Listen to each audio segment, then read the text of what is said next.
রব্বুল আলামিন, পৃথিবীর কোনো মানুষ আমার গুনাহ সম্পর্কে জানে না, তুমি আমার গুনাহ সম্পর্কে জানো। আমি এমন গুনাহ করেছি আমার বিবি জানে না, বিবি গুনাহ করেছে আমি জানি না। আল্লাহ তুমি সব কিচ্ছু জানো, হে আমার প্রভু তুমি আমাকে মাফ করে দাও। আমার আল্লাহ বলে, তারপরও যদি তোমাদেরকে আমি মাফ না করি, তারপরও বান্দা তোমরা আমার রহমতের দরজা থেকে ফিরে যাইও না।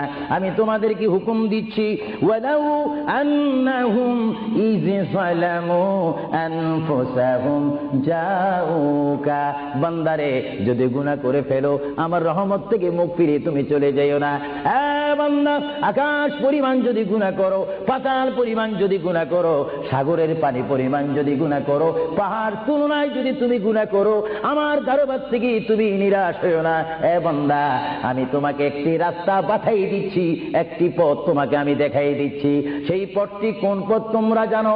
ওয়ালাউ আন্নাহুম ইয যালামু আনফুসাহুম জাউকা, বান্দারে যখন তোমরা বরবাদ হয়ে যাবে তখন তোমাদেরকে একটা পথ আমি তোমাদেরকে দেখাই দিলাম, সেই পথটির নাম হচ্ছে আমার রাসূলের মদিনা।